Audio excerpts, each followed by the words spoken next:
Buenos días. Bueno, pues muy buenos días a todos. Vamos a dar inicio a la sesión general del día de hoy. Me complace en presentar al doctor Luis Fernando Medina Aguirre.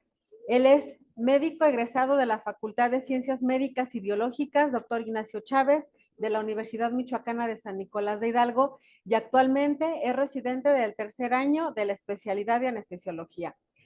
Y el día de hoy nos va a compartir el tema evaluar analgesia obstétrica epidural con ropivacaína más fentanilo al adicionar dexmedetomidina en pacientes del Hospital de la Mujer. Bienvenido, doctor. Adelante. Gracias.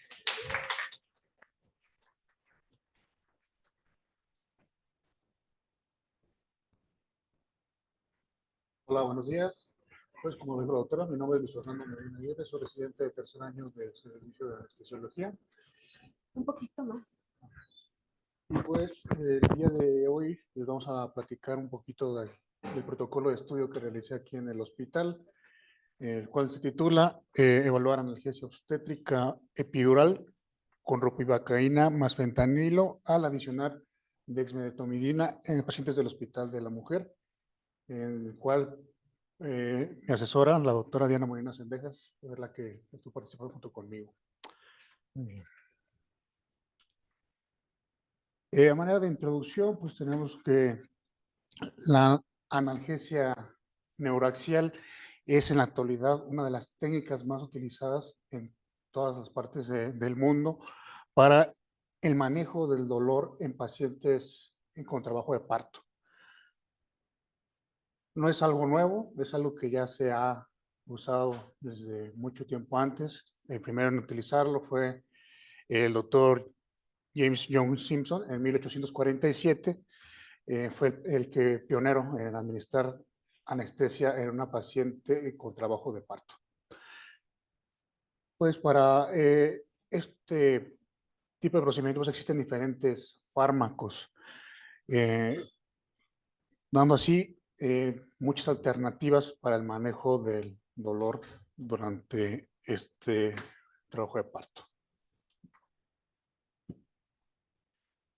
Dentro de las técnicas neuroaxiales, pues la más utilizada es la analgesia epidural o peridural, que se considera el estándar de oro para el manejo del dolor en estas pacientes, ya que es una técnica que tiene pocos efectos adversos y así garantizamos que las pacientes y el producto estén en un estado adecuado.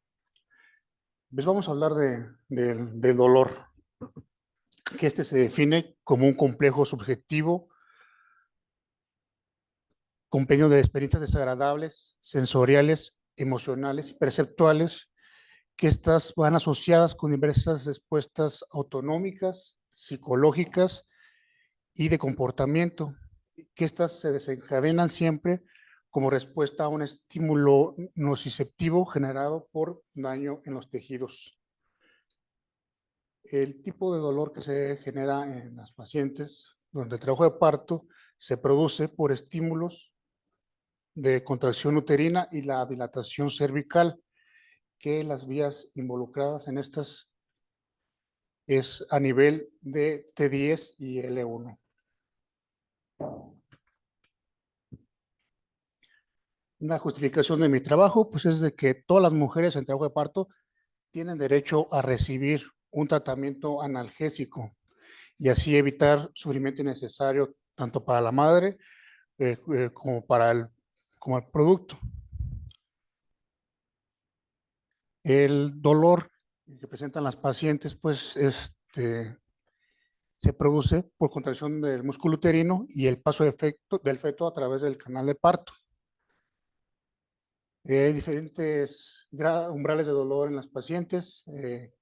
Algunas son más sensibles, otras sí son un poquito más tolerables, pero de lo que se trata es de que la experiencia que tienen estas pacientes sea lo más cómodamente posible.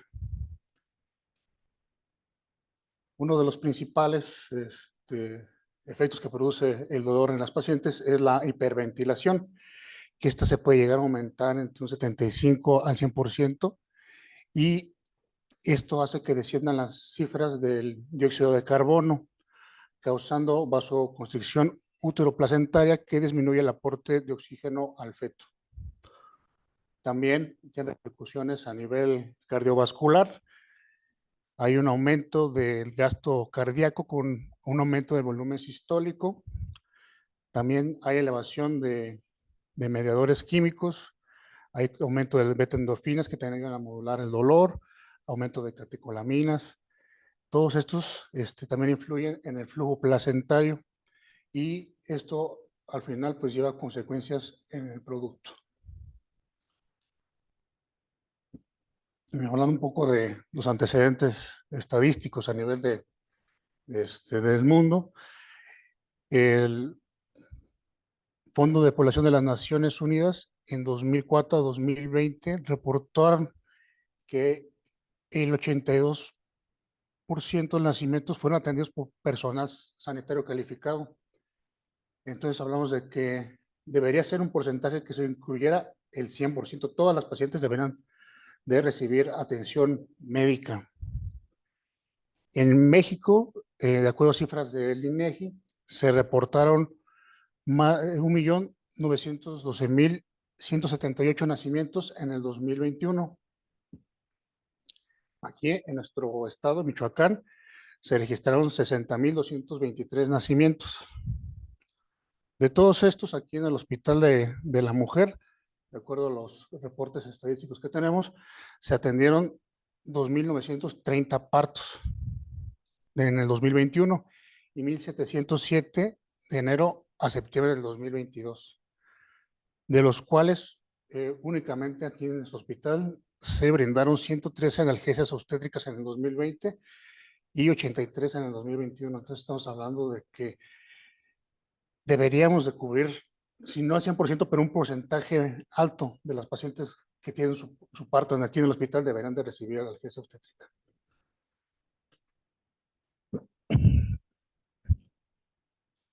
Entonces lo que buscábamos pues era contar con un esquema analgésico que produciera menos bloqueo motor, pero con una mayor duración del bloqueo sensitivo. Y lo que buscamos principalmente pues, es aliviar el dolor. Todo esto con la finalidad de no interferir en la evolución, conservando la potencia muscular de la pared abdominal, el piso pélvico y las contracciones uterinas. Entonces, nosotros decidimos emplear una serie de fármacos, de los que les voy a hablar ahorita más adelante, para optimizar la eficacia y minimizar los efectos secundarios.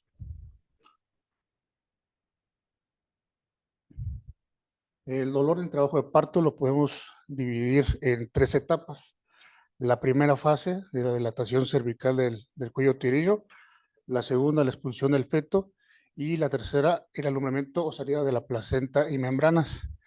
En las 2 primeras fases es donde se presenta el dolor. La primera fase tiene un componente visceral y somático.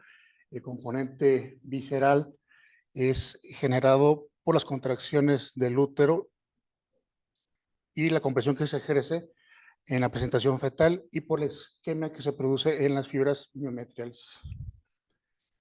El dolor somático se origina en vagina y perine por la activación de fibras simpáticas que estas están involucradas en la inervación de estas estructuras y que se transmite a través de las fibras nerviosas de T10 y L1. En la segunda etapa de trabajo de parto, esta estará originada en el tracto genital inferior y esto se debe por una distensión de las fibras vaginales del periné y del suelo pélvico. Y esto se transmite por los nervios pudendos en las raíces espinales de S2 y S4. Entonces, pues estos son los sitios blancos donde tenemos que cubrir estas vías para así disminuir el dolor en las pacientes. Este dolor, pues, ocasiona una activación de respuesta al estrés que alteran tanto a nivel ventilatorio como a nivel cardiovascular. bueno, dexmedetomidina. ¿Por qué utilizamos este fármaco? Este fármaco fue aprobado por la FDA en 1999 y es un excelente fármaco que tiene efectos sedantes, ansiolíticos y simpaticolíticos. Y la ventaja que tiene este fármaco sobre otros es que conserva la integridad de las funciones respiratorias.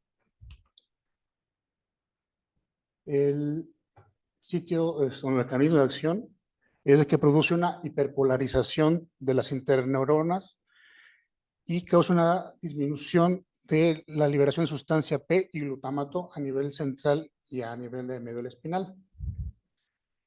Este fármaco actúa sobre los receptores alfa 2 y produce sedación a través de los receptores que se encuentran en el locus coeruleus, y a nivel de la médula causa una modulación del dolor en el cuerpo dorsal y causa inhibición de norepinefrina de las neuronas presinápticas. Entonces, pues es un fármaco, pues prácticamente de reciente uso. Principalmente se empezó a utilizar en unidades de cuidados intensivos para mantener sedación en los pacientes hospitalizados. Este fármaco ha sido estudiado en otras partes del mundo. En el caso de la analgesia obstétrica, no hay tantos reportes como me hubiera gustado a mí encontrar. Sí hay reportes de estudios que se utilizaron a nivel epidural, esto como adyuvante de anestésicos locales y el uso de opioides. Este doctor, el doctor Sang, estos describieron su eficacia y seguridad a nivel epidural y encontraron que prolongaban la duración de la analgesia y que se redujo el tiempo hasta el tiempo del bloqueo sensorial y disminuyó la necesidad de administrar analgesia de rescate. Este fármaco, al utilizarlo estos investigadores, pues encontraron que no disminuía significativamente la presión arterial media, pero sí tenía una reducción significativa la frecuencia cardíaca.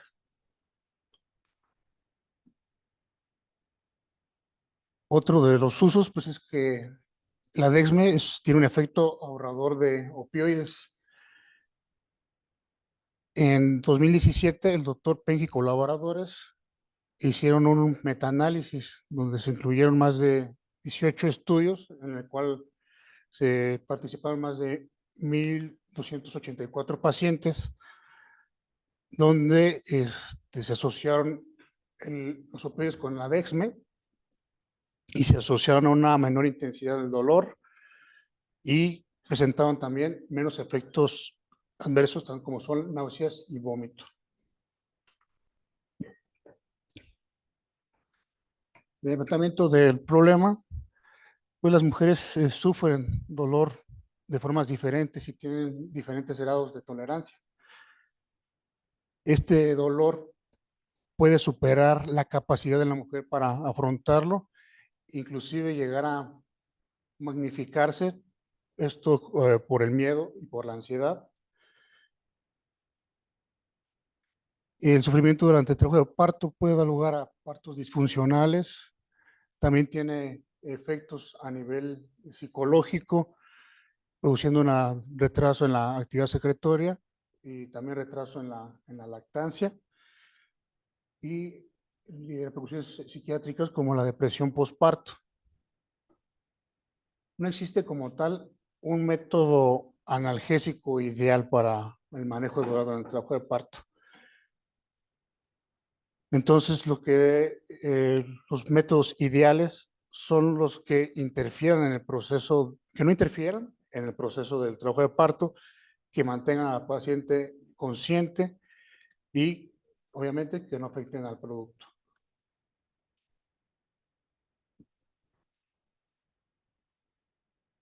Durante muchos años, la analgesia peridural se considera y sí ha sido considerada como el estándar de oro para la analgesia obstétrica. En la actualidad, pues se emplea también el uso de la analgesia peridural multimodal. Al principio, pues solamente se administraban anestésicos locales como lidocaína, bupivacaína. Ya después salió el uso de la ropivacaína, y también se han empleado agregando adyuvantes como son los opioides, y lo que nosotros hicimos, pues agregar un agonista alfa 2, y con esto pues nosotros logramos una mayor duración del bloqueo sensitivo y una menor duración del bloqueo motor, logrando un adecuado control del dolor sin interferir en la evolución del trabajo de parto, y así disminuyendo el riesgo de cesárea o parto vaginal instrumentado. La pregunta de investigación que nos realizamos es si es más eficaz la analgesia obstétrica peridural con la combinación de ropivacaína, fentanilo y dexmedetomidina que solamente con el uso de ropivacaína con fentanilo. Es lo que queremos ver, si esa combinación realmente funcionaba o si no era superior a las combinaciones previas que se han utilizado. Como objetivo general, pues era evaluar la eficacia y la duración de la analgesia con el uso de estos fármacos. Uno de los objetivos específicos era conocer la duración del efecto en ambos grupos, conocer cuál fue la duración del trabajo de parto también en ambos grupos, comparar si había alguna repercusión hemodinámica en estas pacientes y ver si había seguridad al emplearlo, que si tuviera alguna repercusión a nivel del producto. Y obviamente identificar si se presentaba algún efecto secundario. De la hipótesis, pues tenemos que, en efecto, se prolongaba la duración del bloqueo con el uso de dexme en ropivacaína o fentanilo.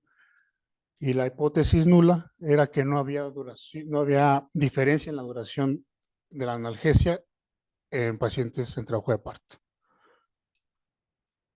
Este estudio fue de tipo cualitativo, ya que estuvimos midiendo el grado de dolor en un lapso de tiempo. Fue de diseño experimental, de diseño transversal y observacional, y se considera que fue de bajo riesgo. Los criterios de selección que empleamos, los de inclusión, pues eran toda paciente embarazada que no tuviera ninguna contraindicación para la administración de analgesia obstétrica. Obviamente que la paciente aceptara participar en el estudio y que firmara el consentimiento informado. Pacientes en un rango de edad de entre 15 a 45 años, o ASA 2, con un IMC de 18 a 39 kilogramos por metro cuadrado. Los criterios de exclusión que empleamos es procedimientos que terminaron en cesárea, pacientes que no quisieron participar en el estudio y pacientes que presentaran alguna reacción alérgica con alguno de los medicamentos que administramos. Los criterios de eliminación eran pacientes que tuvieran alguna comorbilidad, como diabetes gestacional, enfermedad hipertensiva en el embarazo o hipotiroidismo.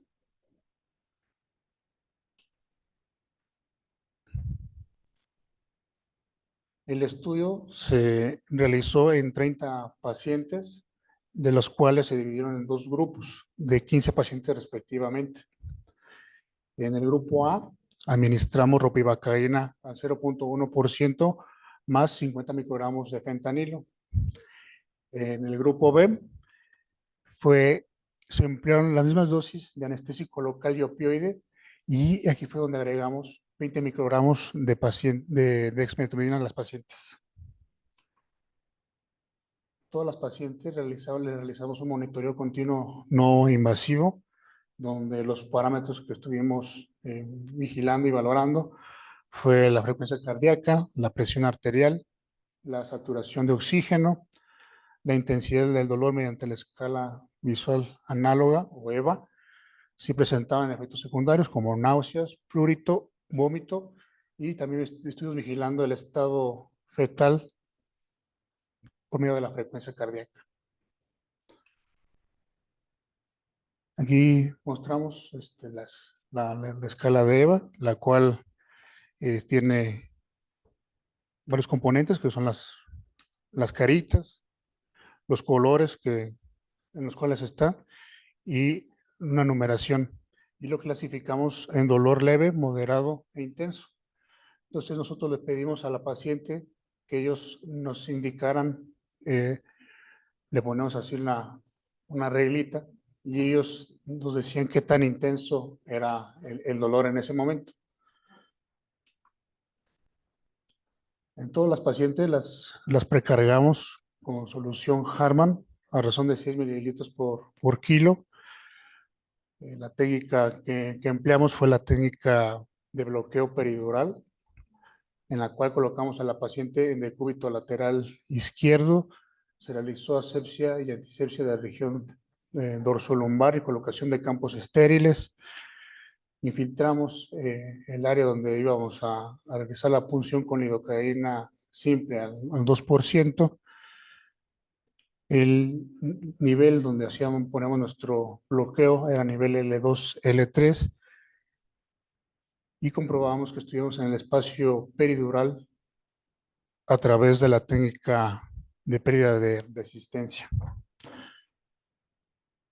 Administramos posteriormente los medicamentos, como comenté, en el grupo A, ropivacaína más fentanilo, y en el grupo B, ropivacaína más fentanilo más desmetromidina. Y a todas las pacientes pues se les dejó el catéter peridural permeable. Teníamos también nuestro esquema de rescate en caso de que se llegara a presentar alguna eventualidad. En las pacientes que llegan a tener un descenso de la presión arterial mayor del 20%, íbamos a administrar efedrina.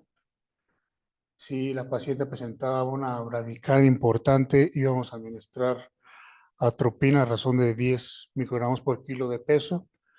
Y si llegaba a presentar algún efecto secundario como náuseas o vómitos, administraríamos antiemético. En este caso, el que decidimos emplear fue el uso del ondansetron. Esta fue la hoja de recolección de datos que empleamos, la cual incluía los datos de la paciente, el diagnóstico, si era primípara o multípara, la dilatación cervical, el peso, la hora de inicio y la hora de término. El registro de los signos vitales en el lapso de tiempo, partiendo de un basal y tomándolos cada 15 minutos hasta la primera hora, que posteriormente se realizó un registro cada 30 minutos.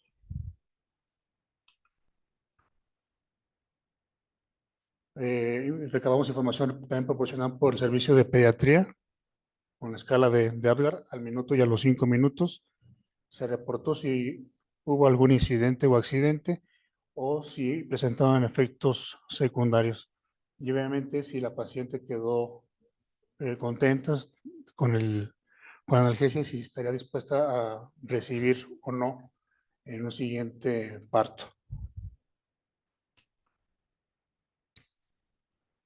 Entonces, de los resultados que obtuvimos de este estudio, al principio pretendíamos que fueran 60 pacientes, entonces solamente la muestra que obtuvimos fue un 50% de la muestra original.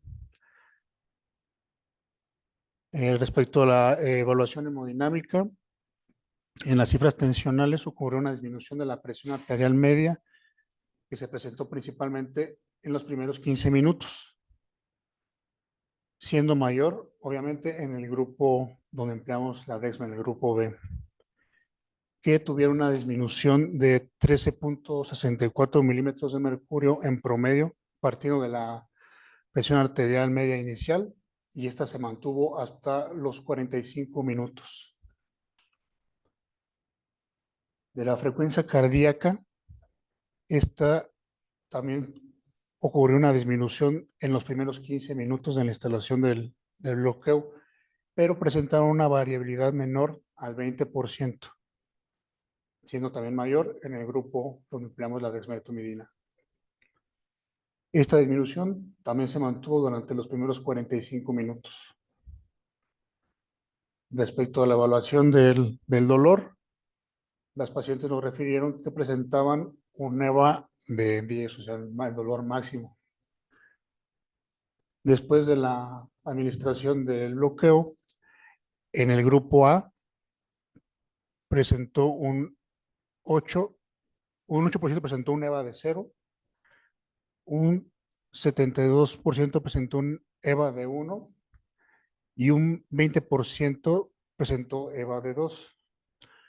En el grupo donde empleamos la dexmedetomidina, el 6% presentó EVA de 0 y el 94% de las pacientes presentó EVA de 1.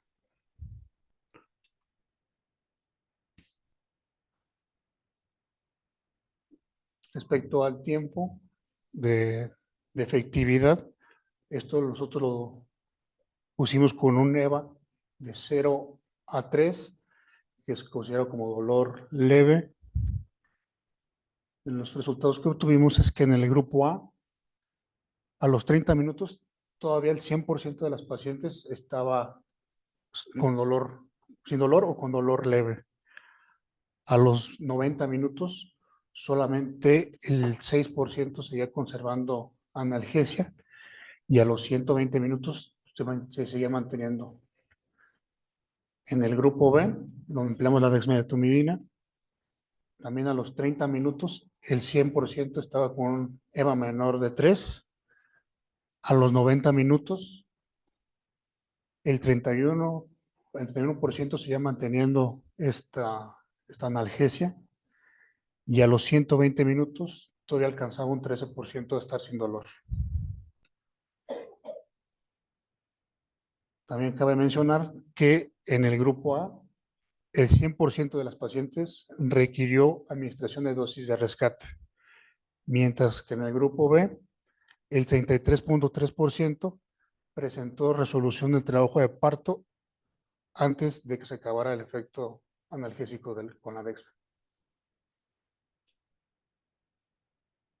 De los efectos secundarios, solamente se reportó en una paciente que presentó náuseas y que requirió la administración de ondansetron como antiemético. Ninguna de las pacientes requirió la administración de fármacos de rescate para la hipotensión o para la bradicardia. Entonces no usamos la atropina ni aferina en ninguna de las pacientes. Y la escala Apgar no se vio modificada en ninguno de los pacientes. Entonces, como conclusiones, tenemos que la adición de la dexmedetomidina a la ropivacaína y al fentanilo es efectiva para el manejo del dolor de la paciente durante el trabajo de parto. Los cambios hemodinámicos que se presentaron fueron mínimos en la presión arterial media y en la frecuencia cardíaca, sin llegar a la necesidad de administrar fármacos de rescate, siendo segura su uso en las pacientes obstétricas. El estado físico del producto pues no se vio tampoco modificado o afectado. Por lo tanto, concluimos que el uso de la dexmedetomidina es seguro para el feto y solamente presentamos efectos adversos en una paciente. Entonces, consideramos que los efectos secundarios son poco frecuentes en las pacientes que administramos dexmedetomidina. Pues como todo, pues tuvimos nuestras limitaciones. El primero, pues que el volumen de pacientes no fue el suficiente, no fue el que queríamos, no fue el que esperábamos.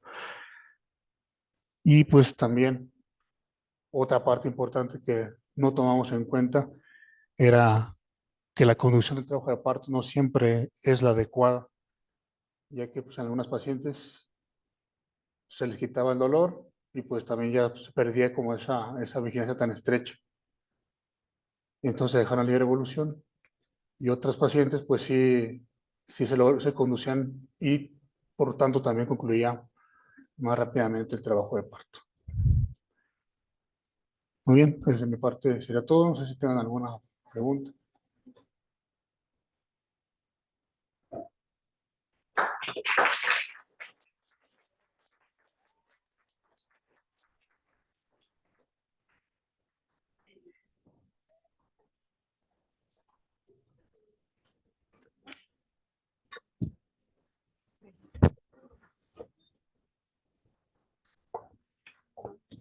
¿Alguna pregunta o comentario para nuestro ponente? ¿Ninguna?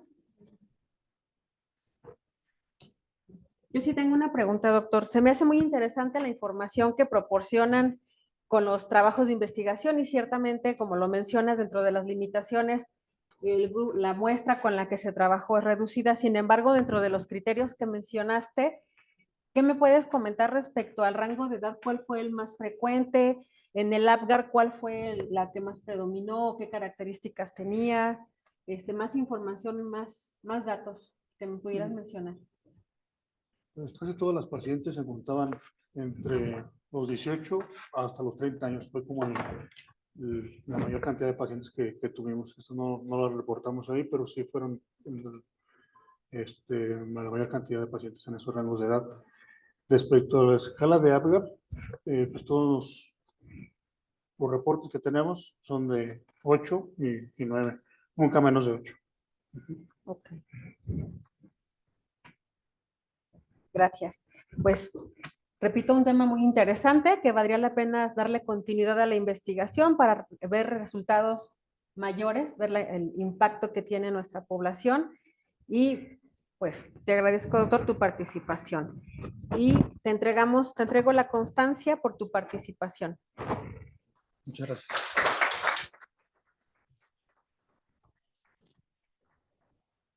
Sí, maestra.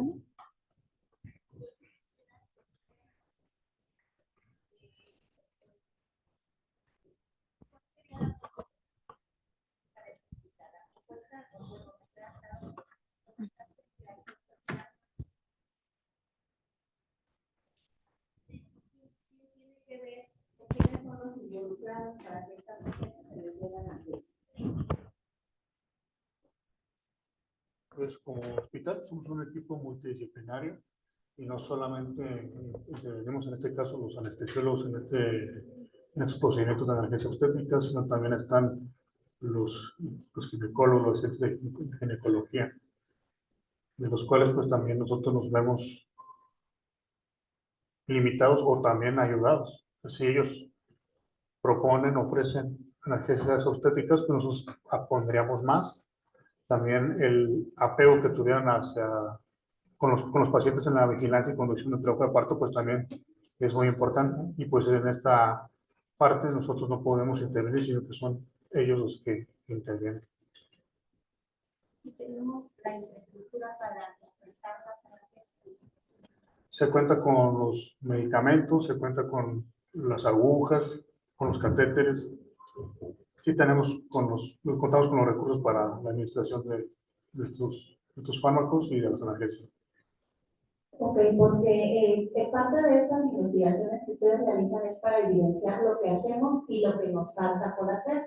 Entonces, nos queda claro que hay que pues, trabajar como equipo multidisciplinario, tanto clínicos como anestesiólogos, para que se oferten estas analgesias. Finalmente, es un hospital escuela y en eso estamos. Pero sí hay ciertas limitantes que yo he visualizado, donde dicen, no le puedo dar la analgesia en labor de parto. Y si solamente tenemos un quirófano, pues va a ser difícil que ustedes estén operando y que estén ofertando analgesias. Entonces, por eso preguntaba y hacía esta reflexión, donde ustedes como investigadores hagan estas propuestas. A lo mejor no están las autoridades aquí, pero a través de la doctora Vero, que llegue estas propuestas a la administración para que vayamos fomentando el mejoramiento de este hospital. Yo creo que también es lo que nos haría falta, que tuviera también monitores en el área de recuperación, de labor de parto, que pues sí, lamentablemente pues a veces nada más tenemos uno funcionante y siempre falla algún cable, algún parámetro. Y pues también las camillas pues no siempre son las adecuadas, entonces a veces es complicado poner este tipo de bloqueos. Muchas gracias, muchas felicidades.